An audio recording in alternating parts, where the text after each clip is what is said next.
Yosua, mengapa ia berlaku kurang ajar terhadap istri saya? Namun Yosua menjawab dengan lancang, kurang ajar bagaimana, komandan? Seolah tidak ada satu apapun yang terjadi. Kesabaran dan akal pikiran saya pupus. Entah apa yang ada di benak saya saat itu. Namun seketika itu juga terlontar dari mulut saya, hajar Chad, kamu hajar Chad. Richard langsung mengokang senjatanya dan menembak beberapa kali ke arah Yosua. Sama sekali tidak benar keterangan Richard Eliezer di depan persidangan yang menyampaikan bahwa cerita tersebut saya sampaikan kepada dirinya di rumah Saguling sebelum peristiwa tembak-menembak terjadi. Richard langsung mengokang senjatanya dan menembak beberapa kali ke arah Yosua. Peluru Richard menembus tubuhnya, kemudian menyebabkan almarhum Yosua jatuh dan meninggal dunia. Kejadian tersebut begitu cepat. Stop, berhenti, saya sempat mengucapkannya, berupaya menghentikan tembakan Richard, dan sontak menyadarkan saya bahwa telah terjadi penembakan oleh Richard Eliezer yang dapat mengakibatkan matinya Yosua.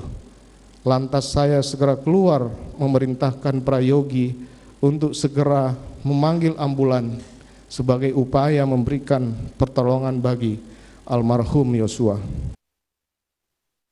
Di masa awal-awal pengabdian saya atas kecintaan saya terhadap negara dan kesetiaan kepada Polri khususnya Korps Brimob, saya dipilih menjadi ajudan yang dimana tugas saya menjaga dan mengawal atasan. Di usia saya ini tidak pernah terpikirkan ternyata oleh atasan saya di mana saya bekerja memberikan pengabdian kepada seorang jenderal berpangkat bintang 2 yang sangat saya percaya dan saya hormati, di mana saya yang hanya seorang prajurit rendah berpangkat barada yang harus mematuhi perkataan dan perintahnya, ternyata saya diperalat. Sebagai seorang anggota polisi yang berpengalaman sebagai penyidik, maka sesaat setelah peristiwa penembakan yang dilakukan oleh Richard Eliezer, dengan cepat saya dapat menggunakan pengetahuan dan pengalaman saya untuk mengatasi keadaan tersebut. Ketika saya melihat senjata yang terselip di pinggang belakang kanan Yosua, maka saya segera mencocokkan situasi yang terjadi dengan cerita yang layak sebagai cara untuk melindungi Richard Eliezer. Imajinasi saya bekerja dan segera saya mengambil senjata HS dari pinggang Yosua, menggenggamnya dan menembakkan ke dinding di atas tangga. Lantas menggenggamkan senjata tersebut ke tangan Yosua dan kemudian menembakkannya ke dinding atas TV di ruang tengah rumah Duren 3. Sehingga cerita tembak-menembak antara Richard Eliezer dengan Yosua dapat tergambarkan di tempat kejadian perkara. Kemudian saudara menembak? Nembak yang mulia. Berapa masih ingat? 3 sampai 4 kali yang mulia. 3 sampai 4 kali.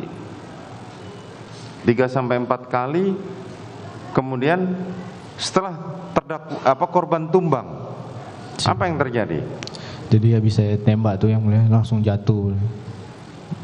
Saya dengar ada suaranya almarhum, memang pas bisa tembak itu dia jatuh ada suaranya yang mulia. Habis itu langsung Pak Sambo maju yang mulia di samping saya.